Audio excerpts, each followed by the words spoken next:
Hey, it's David. Today's video, we're going to be trying to run the longest train that I can on my layout.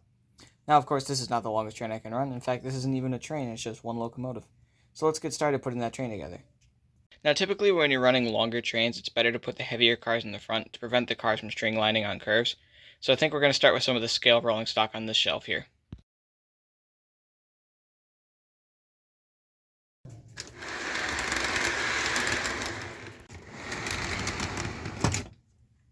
Alright, we've got those all connected up. Let's see what else we can find. Alright, we've added a few more cars on here, which definitely, if you can't tell already, this is going to be a very random train. There's really not going to be any theme to this other than it's just as many cars as I can put on it. But I think our next course of action is I'm going to put my 4 NPC quad bay hoppers on this train. Alright, I've got all the hopper cars set up now. And it's hard to tell because there's a 4th car back there. It's in the tunnel. It's that Norfolk and Western gray hopper back there.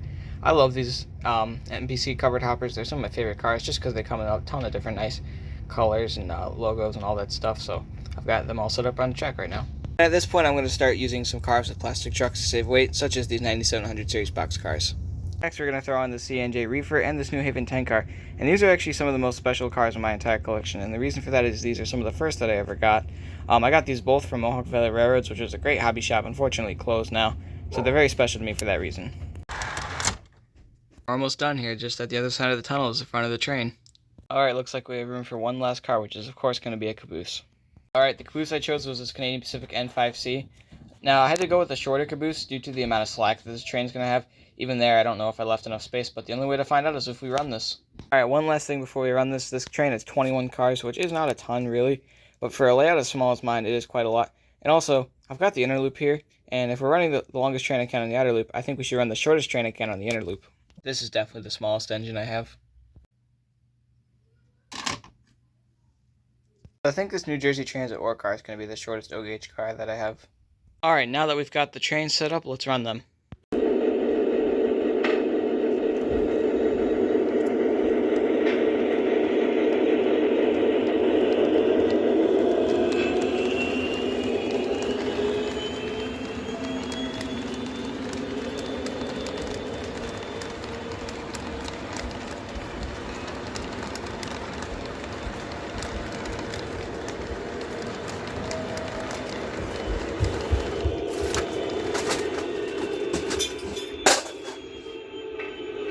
Okay, yeah, so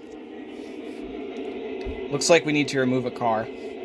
So what happened was there was too much slack in the front of the engine. It was pushing on the rear, and it caused the cars to string line on the curve. And unfortunately, my boxcar fell on the floor, but thankfully, there was no damage. The door just popped right back into place. So that's a good thing, but I think we'll be taking this one out of the train, so hopefully there'll be enough slack, and the train will run smoothly now. Alright, now that I've removed the car in the middle, there should be plenty of slack, plus we'll get the train in the middle operating, so I forgot to do that before.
Alright, that'll do it for now.